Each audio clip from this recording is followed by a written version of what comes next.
in view of the recent lockdown in Manchester and a couple of other issues, she will be, taking us through that journey and how we keep safe. And then with the obesity strategy that has been launched by the Prime Minister and the whole drive, she will be touching on that as well. So welcome everyone. We're going to be, throughout the session, if you have any questions, put it in the chat box. And I've also mentioned if there are other areas you want us to consider. So we have a few things lined up, including, mental health and other areas. So next week, we're hoping to have a consultant psychiatrist with us. But for today, I will hand you over to Diana, who will take us through a presentation and then take your questions. Over to you, Diana. Thank you. Hello, good morning, everyone. Good to see you all again. And thanks for having me one more time. It's been a while, hasn't it, since we sort of met up. I hope everyone is keeping well. Okay, right. So we'll zoom straight into a couple of areas. We want to touch on obesity in general. Obviously, there's been an obesity strategy launched by the Prime Minister, but obesity is not a new thing to us. It's been a problem which we faced as a nation, as a world, for a very long time. And if you look at the sort of broad brush statistics, you're looking at about 1 in 4 adults are obese, and about 1 in 5 10 to 11-year-olds are becoming obese these days. So it's quite a serious problem which we need to begin to deal with seriously, knowing the impact of it on our lives, how it affects what we do, how it puts us at risk of other sort of health issues, and how we can combat it, how we can make things better within our own possible means. So we'll touch on that briefly, and then we'll touch a little bit on COVID as well. I'm really sorry to hear that obviously in Greater Manchester area, you've had to go back into a lockdown situation. It must be really distressing just knowing that people are getting a bit of a life, coming out again, socializing again, having to go back into this situation. It's not what anyone would have hoped for. But we'll touch on a few areas which we probably know already: how to keep ourselves safe, how to adhere to the social distancing measures, how to minimize risk so that we don't propagate or spread the disease, and keep ourselves from being infected if possible. Right. So in terms of obesity, we'll keep things very simple.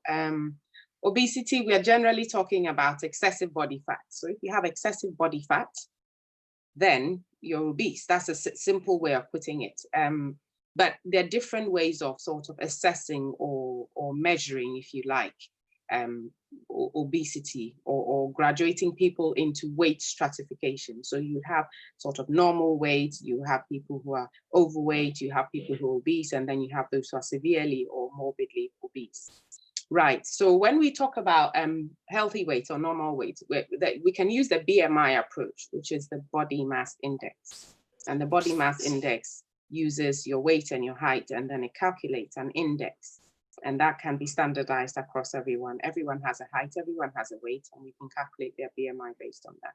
It may not be the most representative way of catching sort of obesity, because some people, because of their muscle mass, they might have a higher weight and therefore a high BMI, but they're not necessarily big in terms of fat. And some people might be tall, that also factors into their BMI. So another thing that can be quite useful is to measure the waist size for people. So that's also another relevant way of categorizing people into weight stratifications. So normal BMI or normal healthy weight would be between 18.5 to 24.9. So under 25, between 18.5 and under 25 BMI, that's sort of healthy weight. If your weight is your BMI is between 25 to 29.9, then you are in the overweight category. Now, if your BMI is over 30, then you're obese, in the obese category. So from 30 to 39.9 is the obese category. And then more than 40 BMI is the severely or morbidly obese. And there are people who even have BMIs over 50 as well. Right. So generally speaking, if we're using the waist size, Then for men, if your waist size is above 94 centimeters, and for women, if your waist size is about 80, and there's a greater likelihood that you could end up with obese-related health problems or obesity-related health problems. So that's just a general sort of categorization, if you like, to work out. So when we're talking about being overweight, we're talking about a BMI over 25. When we're talking about being obese, we're talking of the BMI above 30. And we all want to aim for a healthy weight so that we can minimize obesity-related health problems. Why are we worried about obesity? It's because it can predispose us to so many things. It can predispose us to health problems. It can predispose us to psychological problems. It can predispose us to mental health problems as well. And physical inactivity makes us unable to do things. So there are so many repercussions of being obese or overweight. It can predispose people to getting type 2 diabetes, because when you have the fat tissue deposited in the wrong places, it then causes people to have a situation that we call insulin resistance. And that then leads to people developing, especially type 2 diabetes. So it's quite a significant thing. If you can minimize obesity, then you can minimize people's risk of contracting or ending up with type 2 diabetes. We can minimize the population's risk of ending up with type 2 diabetes. And equally for people who do have type 2 diabetes, who are overweight or who are obese, they can also bring their diabetes into remission or bring it under very good control if they are able to reduce their weight to safer levels. So that's one thing that obesity can predispose to. Heart disease. Heart disease is very common and is a very broad topic. When we talk about coronary heart disease, we are talking about heart attacks. We're talking about what you call arteriosclerosis, where you have the fat lining the layers of the vessels supplying the heart so that you don't have enough blood supply going there. So that is also something that obesity can predispose to. Obesity also predisposes to a condition called dyslipidemia, where you have a high content of the bad fats, or your LDL fat and your triglycerides, and then you have a lower content of the good fats, which is your HDL cholesterol. And all these things, all these imbalances can also predispose to heart disease, because then the fat is laying itself in the wrong places, and then it's predisposing to heart disease. Circulation problems. Some people have poor circulation in the legs. They're always getting ulcerated legs or sore legs or swollen legs or discolored legs. That is peripheral artery disease. Some of these things can be caused by fat being deposited in the wrong place. Obesity can lead to that as well.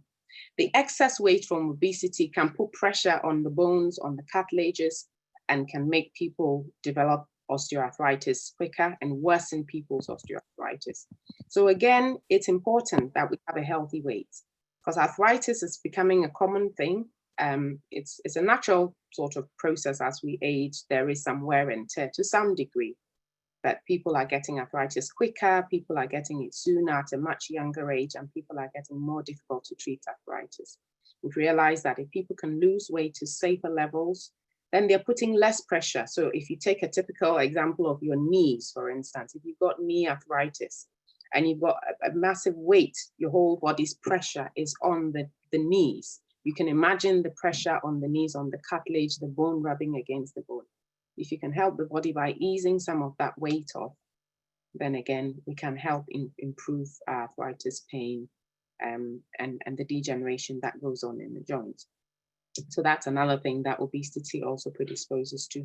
There are certain cancers which obesity can also increase the risk of. I mean, generally, I think it's probably fair to say that obesity in itself is a contributory or a risk factor for cancer, for most cancers. Now, there's certain cancers that would have a higher you would have a higher propensity to getting if you are obese, because when you're obese, you've got a higher level of circulating fat in the body. You therefore end up producing high level of estrogens in the body. So certain cancers like breast cancer, like uterus cancer or endometrial cancer, like bowel cancer, some of these cancers people who are obese have an extra risk factor for developing them. So we are not saying that obesity causes cancer. What we are saying is that obesity can increase your risk of getting cancer or be an extra risk factor. So you might have other risk factors, but then obesity also predisposes to that. And there are different ways. So there are different kinds of cancers that can affect the body. They haven't done studies or specifically like broad-based studies to specifically look at just obesity and cancer risk. Most of the time, it might be obesity with other factors in cancer risk, or the people who have been studied might have had obese situations, but they have other risk factors. But there is some extrapolation from different kinds of studies that have been done that obesity has a link.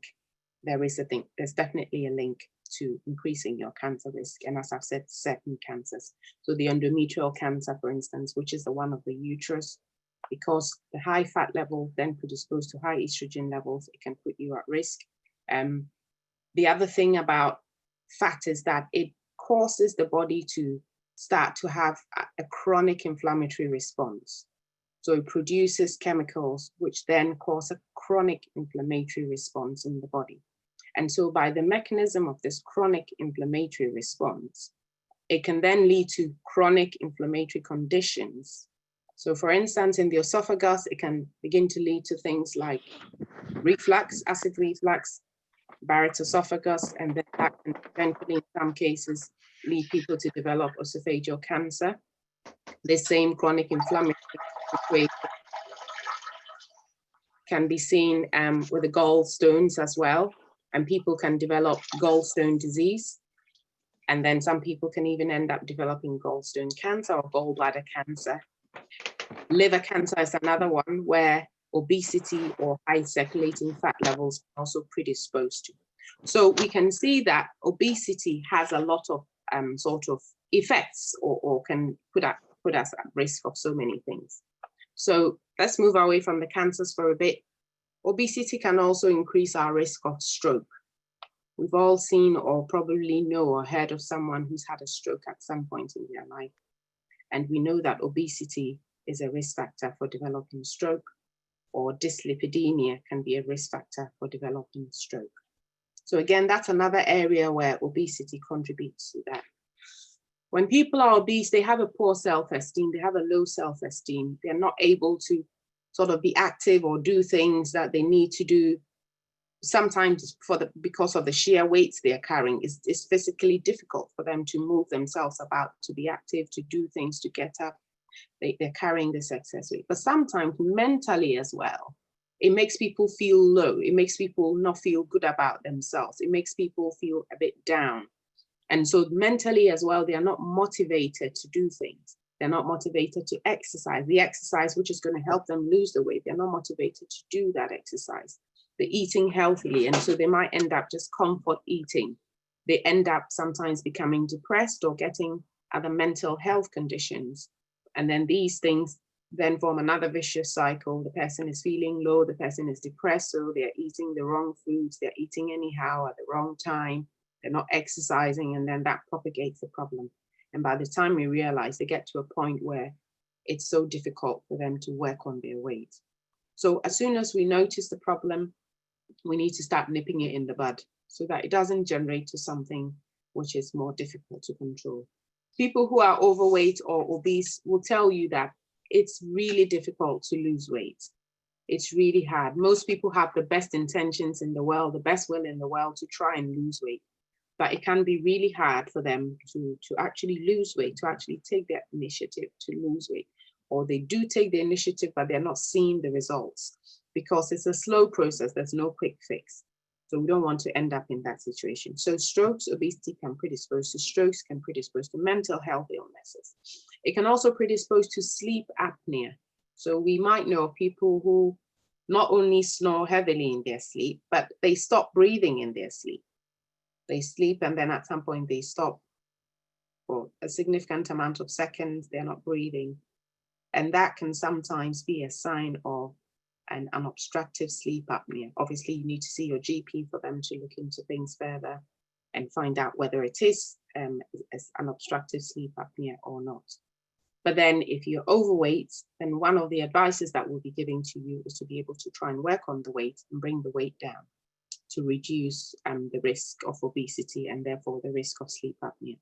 And subsequently, breathing problems as well comes with sleep apnea. Okay, so we'll move on from there. Okay, there are some comments that are coming up in the comment box. I'll go through what I've got quickly, and then I'm sure we'll pick those comments up. Thanks, Director. Right, so what causes obesity? I'm sure we would all want to know what causes it, but it's quite simple, and I'm sure we all know the answer to this. It's a simple equation. If what you're taking in, let's say A, let's call it A, what you're taking in, what you're consuming is A, and then what you're burning off is B. So if A exceeds B, then whatever is left over is excess fat, and it will be deposited somewhere. So essentially, the cause of obesity is the fact that we might be eating a lot of or consuming a lot of calories, maybe in our sugary foods or in our sweet foods or whatever, and we are not burning enough to get rid of the excess calories. So once you have the excess calories, it's going to be deposited as fat, and this equation is as simple as that. So it doesn't matter what the mechanism is, as long as what is coming in is more than what is being burnt off, there will be excess left, it will be deposited somewhere. And most of the time, because it's not the right kind of balance that you've got left, it just gets deposited in the wrong places. So that's why it will be deposited around the belly, around the peripheries, around the thighs, around the arms, all the places that you don't want it to be deposited. The good fat that the body needs, the body extracts from the food that we eat, and it puts it in the right places. The excess fat that the body needs is like a waste product. So wherever there's a bin, it will just leave it there and it will put it there. And it might be around your belly, around your waist, and all those places. So that is what is actually causing whatever these factors are to predispose us to obesity. So sometimes I agree, certain medical conditions, occasionally, something like underactive thyroid or Cushing's disease might predispose to weight gain, but they in themselves will not be the cause of weight gain. And even in those cases, if someone has an underactive thyroid, and they're suspecting they've got symptoms, then they should see their GP, get it checked so they're put on the right medication, which will be thyroxine, levothyroxine, which most people will be on for life. But even if you do have an underactive thyroid, or you're on your thyroxine medication, or for whatever reason, you've got a medical condition which is predisposing you to gaining weight, the equation still remains the same. As long as you can burn off enough excess fat, you will then have less to deposit or nothing to deposit. But if you let the excess fat equation work, then obviously there will still be something to deposit. There are some medications as well which can predispose people to gaining weight as a result of their side effects. So we know that some antipsychotics, people who might have schizophrenia might be on certain medications, people who might have depression might be on certain antidepressants. So I say this cautiously, not all antidepressants, but we know that there are a couple of them that might be notorious where people have reported weight gain as one of the common side effects. We know that people who might be taking steroids for one reason or another, if they've been on it long term, then they might be predisposed to gaining weight. Some epilepsy medication as well can also predispose to weight gain as well. But whatever it is, all these things are things that we can still try our best to burn calories actively. We can still try our best to eat healthily so that we're consuming the right amounts and we're getting the right balance of the equation. We need calories to survive. So no one is saying don't eat at all. No one is saying do not have any food, because we do need calories for the body to work. The calories is like the fuel in the car for the car to run. So of course we do need the calories for the body to work, to be able to move, to be able to talk, to be able to think, for the brain to function, to be able to do our activities. Even when we are idle, sat down, doing nothing, the body is still using calories to keep us alive, to keep us breathing, to keep us active and all those things. So yes, we do need the calories, but when there is an imbalance, then that is where the problem comes in. I mean, there's a general sort of a figure of about 2,000 calories out there, which is sort of the maintenance calorie dose for women, and 2,500 calories a day as the maintenance dose. But that figure in itself is irrelevant, because if you're taking in a certain amount and you're burning off a certain amount, what is more important is how are you balancing your equation at the end of the day? And that is what is important, and that is a more personalized approach for us. So whatever approach we use, we must make sure that it's a personalized approach, it works for us, and it's sustainable as well. There's no point crashing on a massive, serious diet for 3 or 4 weeks, which you cannot sustain for the rest of your life, because you might lose weight for 3 or 4 weeks, and then you put it on again. And that's what people normally say. They say, oh, I'd really tried hard. I did lose weight, but I don't know, the weight has come back all on again. It's because probably we've used a method that is not sustainable. We are not on a regular basis eating healthily. We are not on a regular basis watching what we eat. We're not exercising on a regular basis. And we've probably just chosen 2 or 3 weeks to try and crash things. And because your body's not used to that, you will go back into your old habits. So it's better to develop a sustainable habit that we will be able to use on a long-term basis, rather than something that we just do short-term, right? So that then leads us on to how do we deal with, or how do we manage these obesity problems? So as we've said, using the equation, reduce calorie intake or a healthy diet, making sure you're getting the right amount of calories in the right kinds of foods, and then making sure you're exercising regularly so that you're burning in a healthy way the excess calories that you don't need. And plus, there are lots of benefits of physical exercise, which we all know about. Right. So there are local groups that you can join. If you come and see your GP about concerns about your weight, you may be signposted to a local group, a weight loss group, or eating healthy group, or Weight Watchers, or Slimming World. They used to have these active health programs that we could also refer patients into. And I believe with the new initiative that's been launched, there will be more things that we can see in our community to be able to refer patients on to be able to lose weight in a healthy way. It's worth mentioning, there's no quick fix for weight loss. We need to be patient. We need to be persistent. It's not going to happen within a day, but we just need to know that if we persevere and we carry on, then we will eventually lose weight.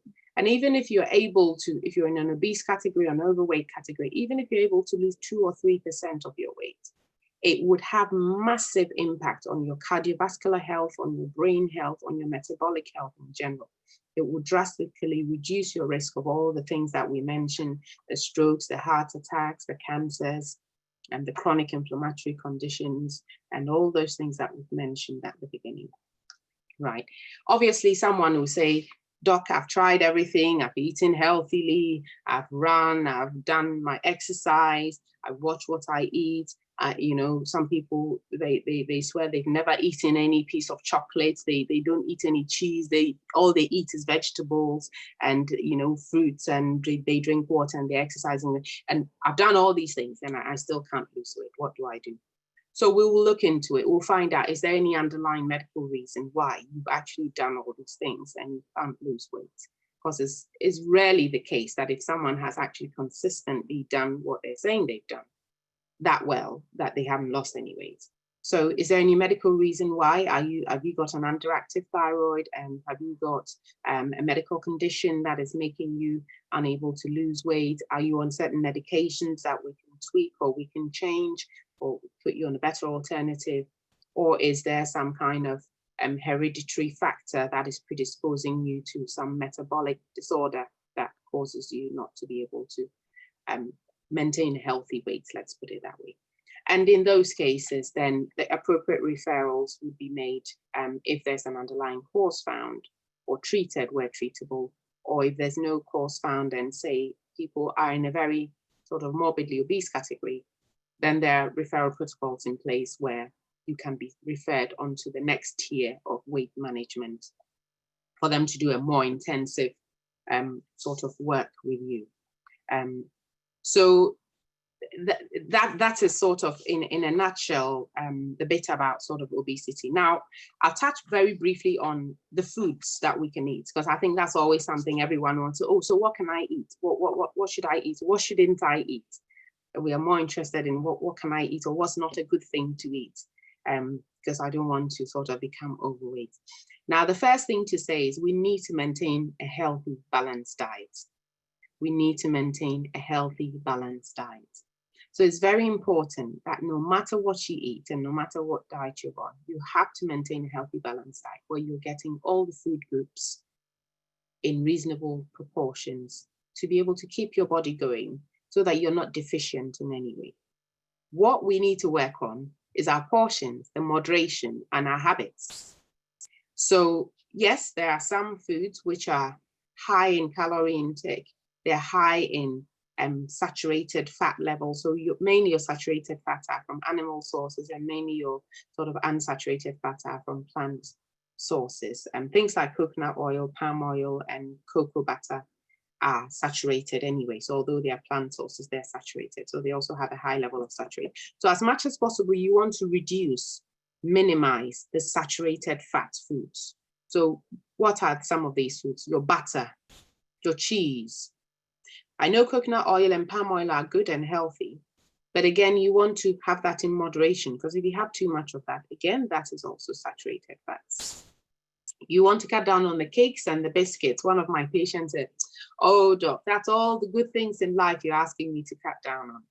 But that is the reality. Things that we think these are the good things, the cakes, the biscuits, the sausages, the cured meats, and all those things. Those are the things that we would like to reduce, we would like to cut down on, would like to minimize, so that we are going for healthier options. If you're eating a lot of chocolate, a lot of ice cream, having milkshakes, pastries, all sorts of things, and snacking a lot through the day, some of these habits will let you pile on calories without being aware of it. But if you go for the healthier options, then you're less likely to pile on the bad fats, and you're less likely to pile on unwanted calories as well. And then even the way in which we cook our food, frying, we know, would increase the fat content and add on more grease, more fat to the food. So grilling would be a better alternative, or poaching would be a better alternative. Even boiling. Some people don't like boiling food. They think boiling is boring. But actually, it's also a good way and a healthy way of eating food. We can bake things or steam them rather than frying them. So those are some of the ways that we can make our food healthy. Our meat portions, we can trim off the fats around the edges. We can eat food with lean meat. So chicken or turkey, cut off the excess fat around it. And some people take the skin off as well, and all those things. Trim the visible fats that you can see, because all of those are contributing. Go for leaner portions. If you are going to eat some of these nice things in life, have small portions of them, because the more of those things you eat, the more you're going to pile on the weight. And it's so much easier to pile on weight than it is to lose weight. So anytime you're eating that extra biscuit, that extra piece of cake, you're having that extra truffle or whatever you enjoy having. I can see Elaine smiling. Whatever you enjoy having, just think about it, that a few minutes of pleasure, but it might be a lot of pain to get off that one extra meat pie that you've just consumed. We don't like our greens, we don't like our fruits, but those are the things that we need to be eating more greens, more vegetables. Whole grain foods are really good as well. So whole grain foods we need to incorporate into our diets more. Our lentils, our pulses, all those things are really good stuff that we can have. And they are better. They have unsaturated fats, which is better for us because they're plant-based. If we're looking at fish, for instance, then white fish obviously is less oily and greasy than oily fish. So those are some of the foods that we can sort of eat to make our diet healthy. And I'm sure that if we all look through our diet, we think of what we eat in the morning for breakfast and lunchtime and tea time, we can easily identify areas that we can cut down on. We can reduce the bad fat foods and we can improve the good fat foods. We also need to be structured in the way we eat. Just sort of snacking and picking things up here and there they also predisposed to us piling on weight.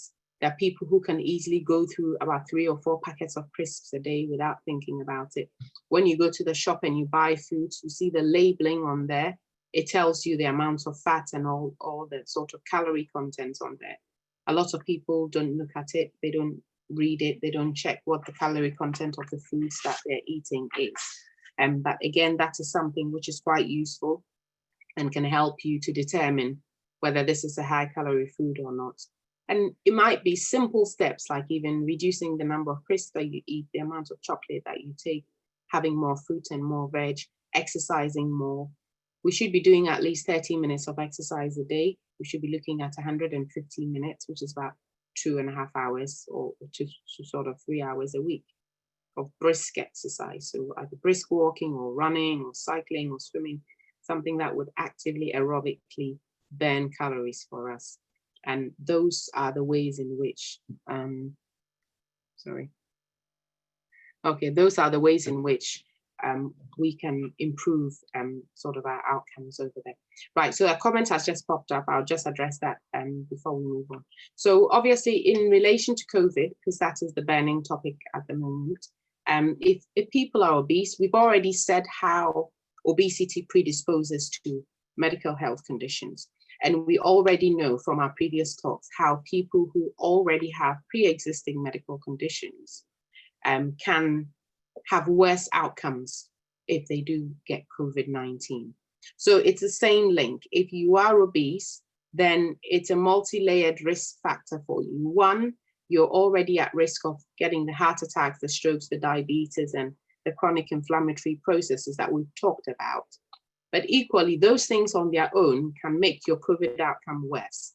The obesity in itself, because of chronic inflammation, can also make your COVID outcome worse. And then if you do happen to be in a situation where you might need breathing assistance or you need to be intubated, then again, because being obese, that also presents, a mechanical problem for people to be easily ventilated. So again, that is another concern as well. When people are obese, then their oxygenation process, their breathing complications become worse. So all of these things would make the outcomes for COVID in an obese person become worse. And that is why it has come to the forefront that yes, obesity has always been a problem. We've always been talking about it. But one thing that we've all learned from this COVID situation is that if for nothing at all, it has brought to bear the inequalities, the inconsistencies, the things that already existed that we knew about, that is made it more obvious. And that cuts across all sectors. It cuts across health inequalities, it cuts across medical conditions, which would predispose us to other medical conditions. But clearly COVID has thrown more light on the fact that people who have obesity have ended up with worse outcomes.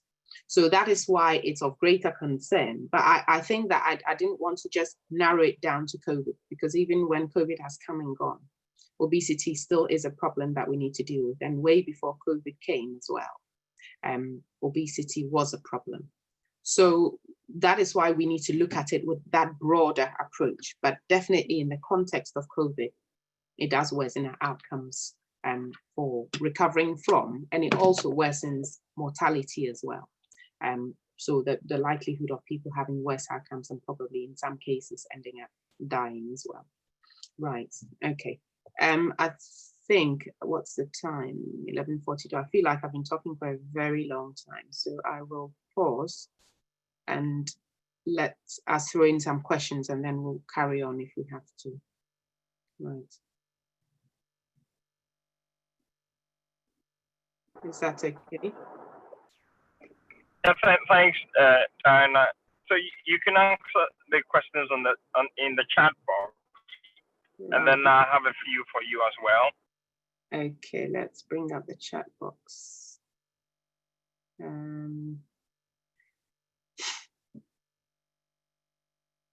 All right, so in the chat box, there are a few comments. Some of them are comments, some are questions. So there are a few comments from Doretta. Thanks, Doretta. Losing weight is to allow the process of heaviness of the body,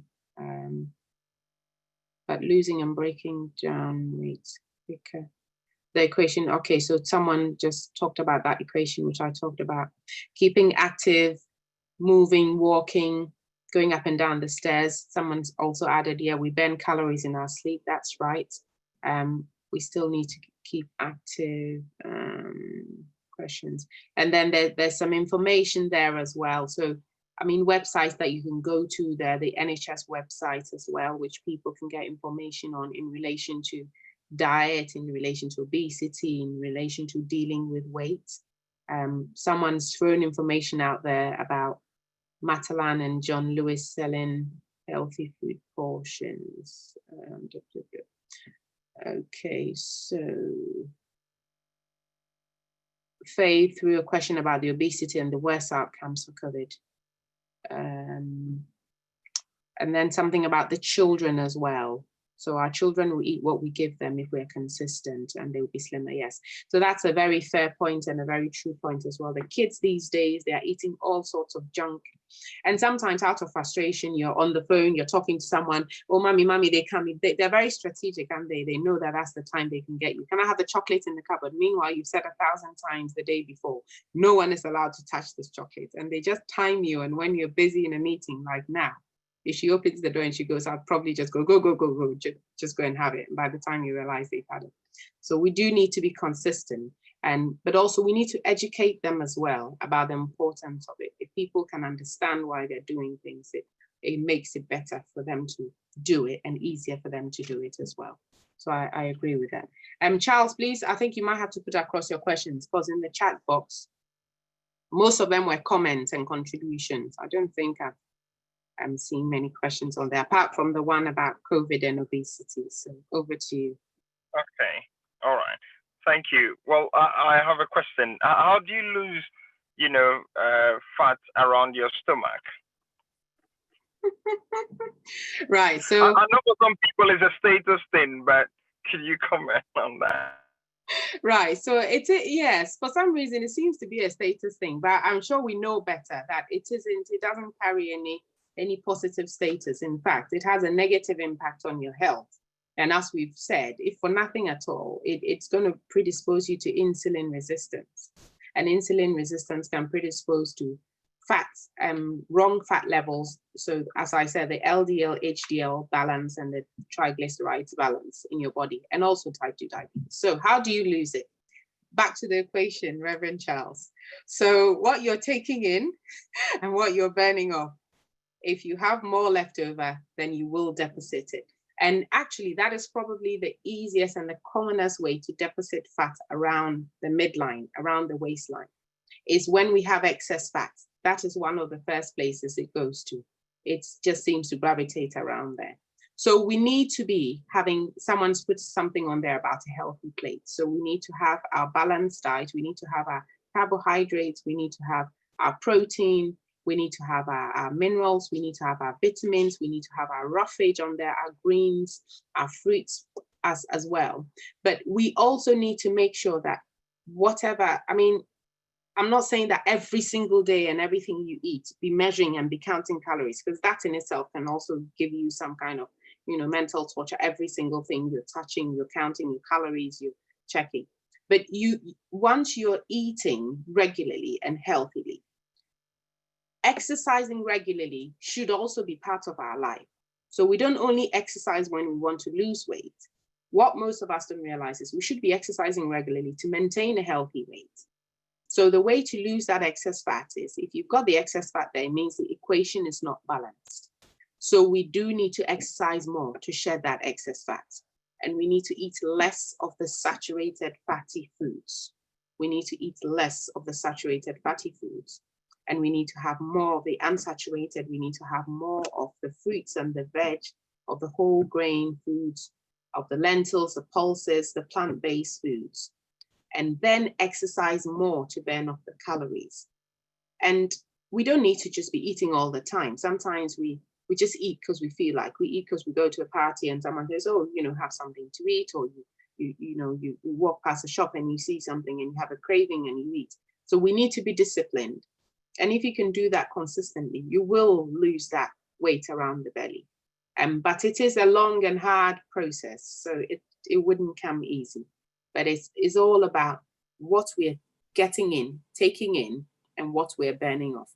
There isn't any other magic fix. If anyone tells you that there's another magic fix to it, it's not true. It's whatever the fix is, it is based on this principle that whatever you're consuming should be less, so that when you do your equation, you haven't got the excess. If you're consuming more and you're burning off less, you will have the excess, and the excess will need to be deposited. It's as simple as that. It's not complicated. It's the implementation that's hard, but the equation is very simple and straightforward. So that's where we need to look at. If we're taking in more calories, we need to reduce more calories. If we're exercising less, we need to exercise more and consistently.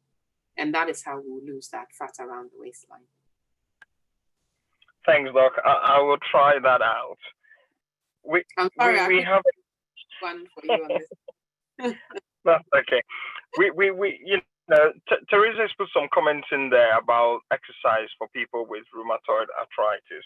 Could you comment on that, please? Okay, let me have a look on that one.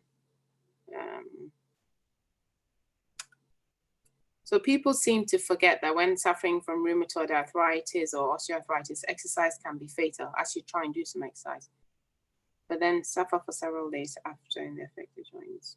Sometimes your illness prevents you doing exercise. Yeah, so exercising is not fatal for anyone. Let's just get that clear. Exercise is not fatal for anyone, but exercise needs to be done sensibly. So if people have rheumatoid arthritis, rheumatoid is an inflammatory kind of arthritis. So it eats the joints up, it erodes the joints. So people end up with a lot of pain, a lot of stiffness, swelling, dysfunction, disability. They're not able to do things. But it still doesn't mean that people should not exercise. And it doesn't mean that exercise will make their rheumatoid worse. It wouldn't. If anything, it's going to improve you. But there are certain exercises you wouldn't be able to do. And obviously there are certain things you shouldn't overdo. Because if you overdo things, then that is when you end up with maybe one day of really exercising and then another 2 or 3 weeks suffering because of the pain and the swelling and the flare-up of your rheumatoid. So exercise is not a bad thing for your rheumatoid arthritis. Osteoarthritis is wear and tear. So wear and tear, like if you drive a car, after a while, the tires wear off. So that is sort of normal wear and tear or degenerative process, as we would call it. Again, that also causes pain and swelling and disability for people, stiffness and all sorts. But again, exercise has been proven to be one of the really good things that we can use to manage our osteoarthritis. Because by exercising, we improve the balance of the good chemicals in the body. We reduce inflammation around these joints, and it also improves our well-being physically. But also, it helps us to lose the weight I was talking about so that we're not putting extra pressure or weight on these joints. We are more active, we are more able to do things. So overall, again, for the osteoarthritis, exercise is a good thing. What we need to do is to find that right balance between knowing where we stop and where it's going overboard. So everyone is different, and everyone will know that when I get to this stage, this is where I've done enough. And if I do too much, then I could end up in trouble. But even with that, everything comes with training. And if you look at the athletes, someone's personal best might be 11 minutes to run, say, 50 meters, for instance. But the more they train, the next time the personal best comes to say 10 minutes, the next time the personal best comes to 5 minutes. So the more we exercise, the better we get at it. And the better our body gets. Okay, 11 seconds. Doris, I'm sure you can do yours in 11 seconds. So the more they exercise, the better that we get at it. And the body also gets used to this pattern. I'll tell you something. Sometimes we get very motivated. We do a run, or we cycle and we feel really good about ourselves. And because we haven't done it in a long time, our joints really ache, our body aches. And if we succumb and we stop doing it, then that's it. But if you persevere through that pain, then after 2 or 3 days of you consistently running or cycling or swimming, you realize that actually the body is getting used to it.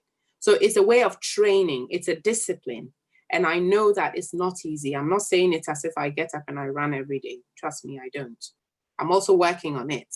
But that is the way that we need to train ourselves so that we can get there. Even for people who are not mobile, they can still do. The other day, Doretta did a session with people who are sitting. You can still move your arms, move your legs. You can do all sorts of things, even if you're not mobile.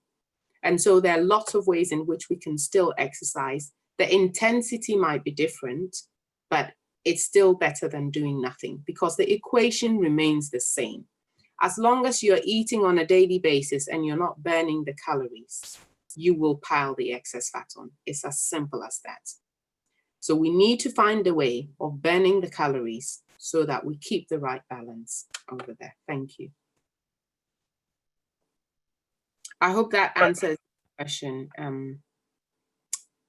I don't know. Is that okay? Does that answer Theresa's question?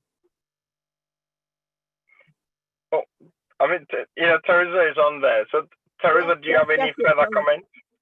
Yes, it does. Thank you. Thank you. All right. Right. So, Dana, is there any reason why it seems like many Black people tend to have higher BMI? I mean, is that the case?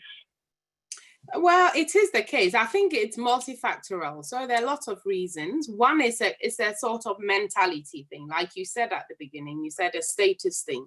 So we know that because of, poverty, not everyone had access to food, 3 square meals a day. You didn't have what you always wanted. There's a bit of that where people see access to food as a wealth statement. I'm in a place where I can afford anything I can eat. So there's partly that mentality thing where we see that, if I can eat anything I want, if I can drink anything I want, whenever I want, it means I'm in a good place. And it's a sign of wealth. It's a sign of a good status.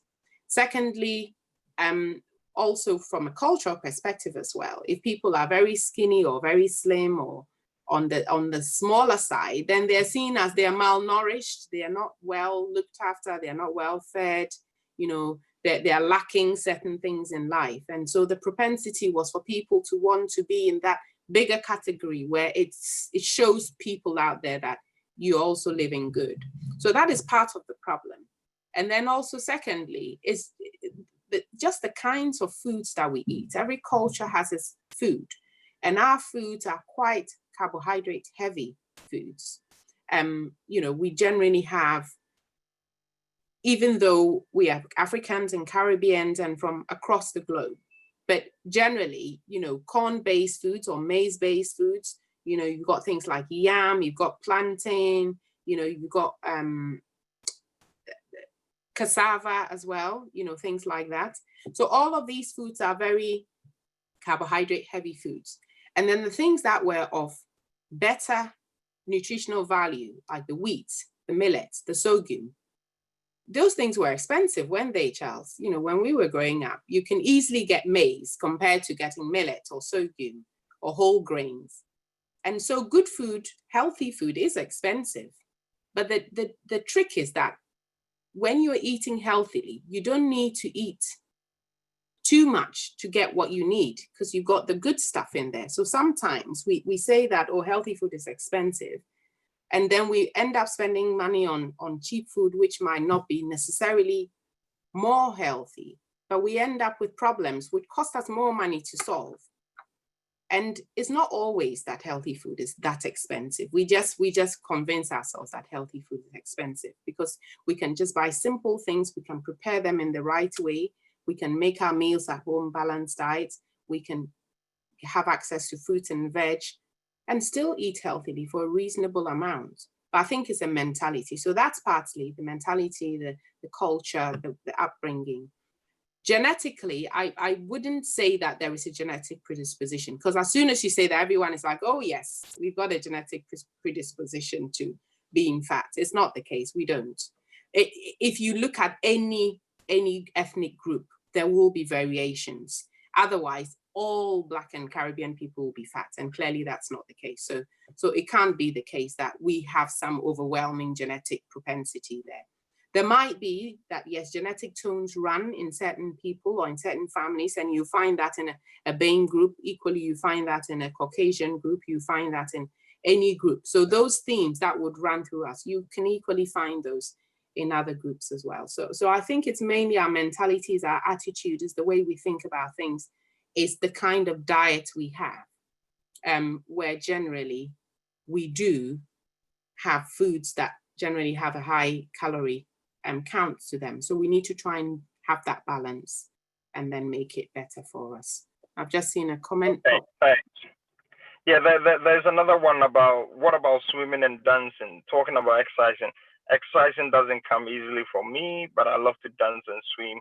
Do these help with weight loss, especially around the belly and arm?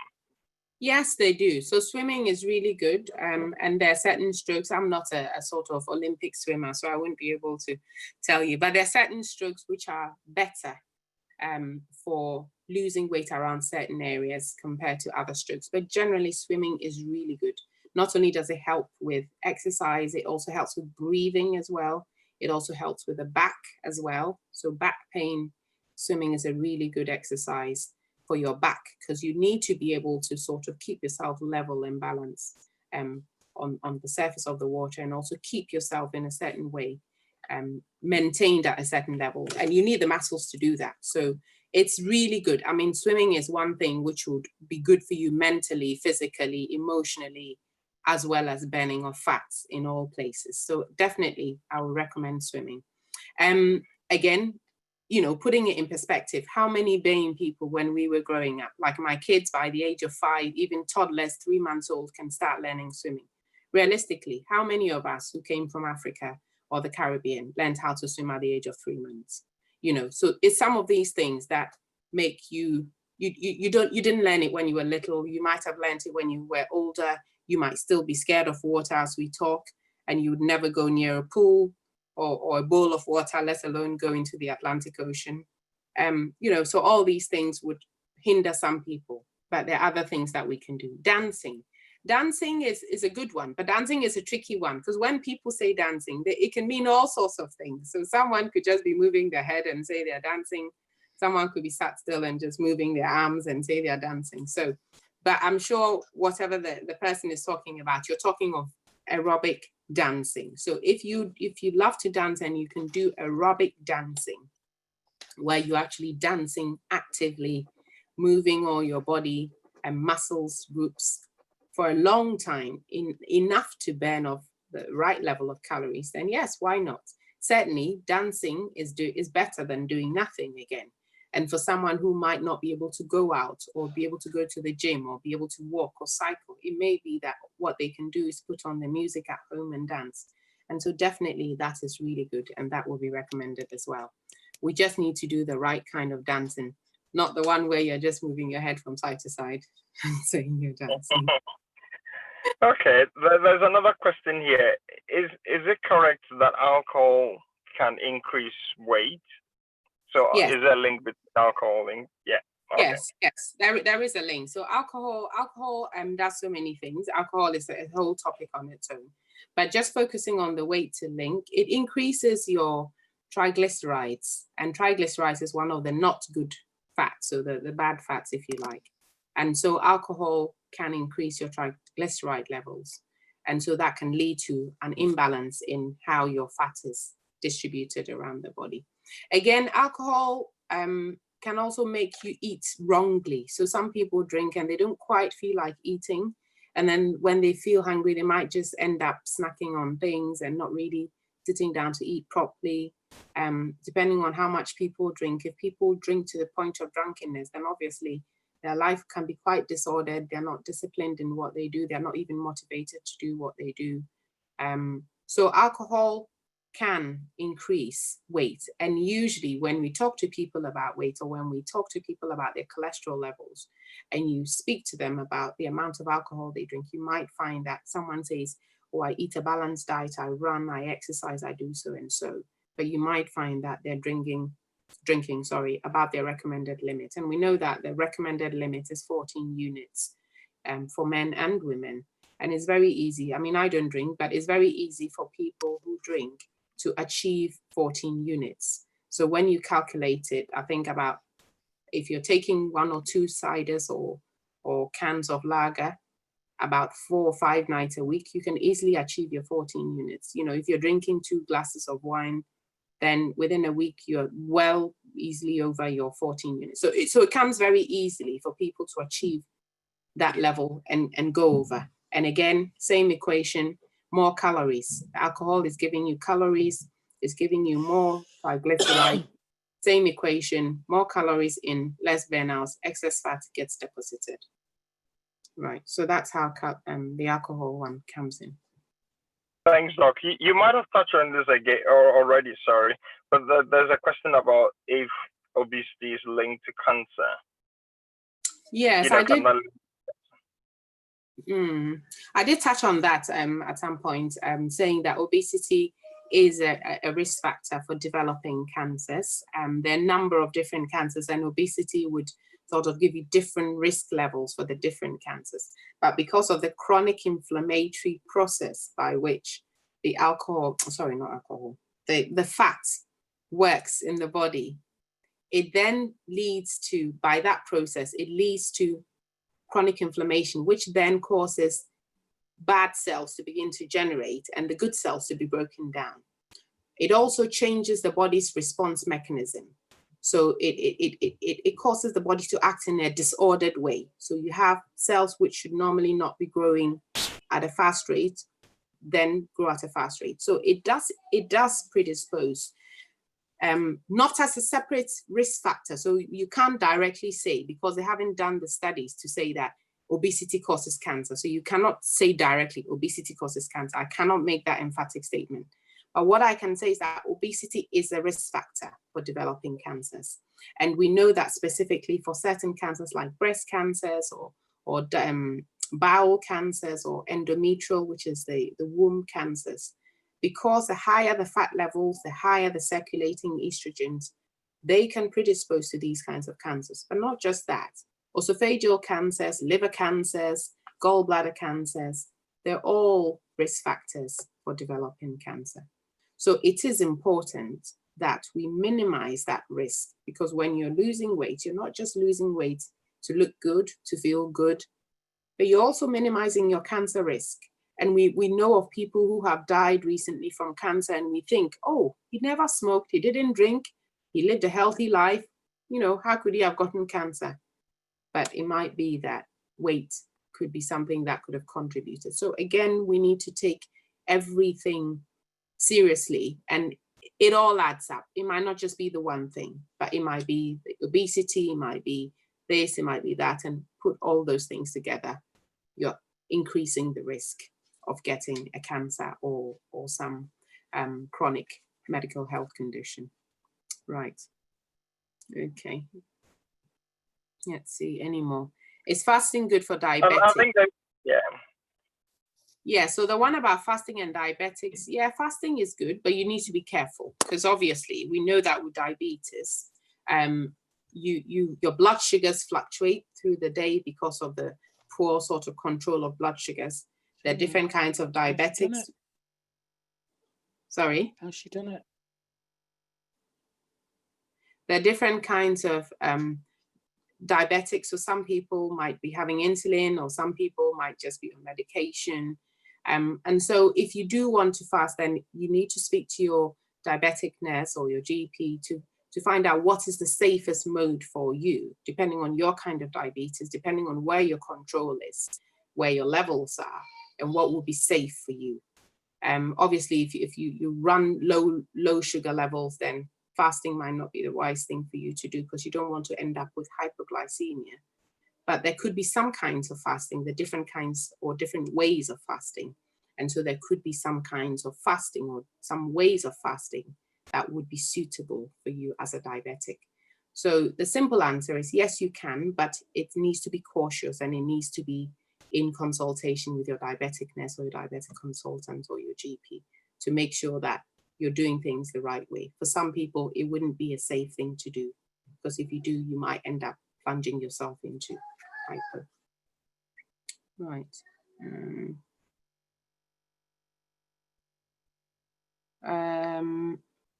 Should I move on to Paula's question? What are your thoughts on using the keto diet to lose weight?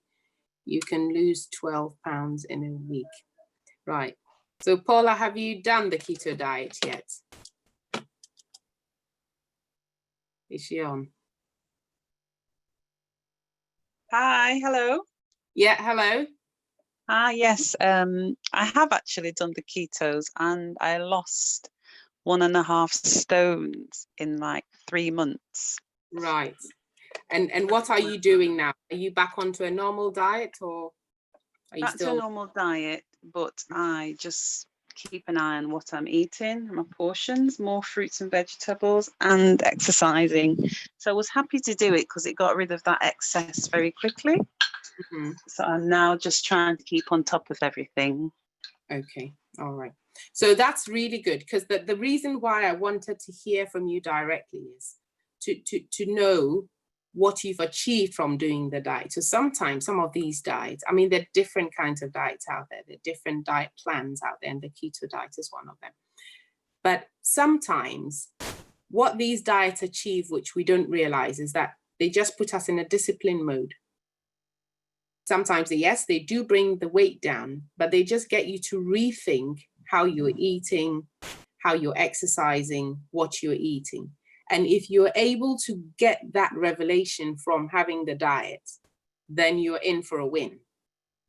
And there are very few people like you, Paula, who have finished doing the diet and it's impacted positively to the point where they've carried on, probably not strictly doing the diet, but taking the positives from it and incorporating that into day-to-day life. The problem is most people go on a diet, they achieve what the diet is meant to achieve, bringing the weight down very quickly within a short space of time. But then because they haven't disciplined themselves to doing that, they then go back to their old ways. So the real answer is not really, is the keto diet a good thing or a bad thing?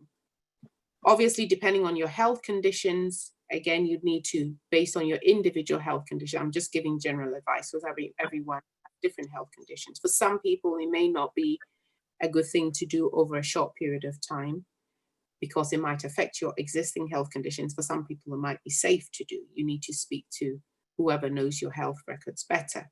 But just for a blanket approach so that we can all benefit from this conversation, the most important thing is whatever diet we go on, once we have finished that diet, we're able to take the positives from it and continue living it on a day-to-day basis. Because if we are unable to, then what is going to happen is that we are basically just going to pile all the weight back on again, and we'll be back to where we started, or sometimes even then become sort of depressed that, oh, actually, I lost 5 pounds, I've piled back on 10 pounds. This is also miserable. So well done, Paula, if you've managed to lose the weight, and well done more especially for keeping going. And that's what needs to happen. We'd like to hear in a year's time, in 2 years' time, in 3 years' time, or being depressed or having mental illness or having worsening over the arthritis. But the one thing that can lead to all these things is obesity and unhealthy weight. So let us try our best to eat healthily and exercise regularly to burn the calories and get the equation right so that we can maintain a healthy weight. God bless you all. Thank you for having me.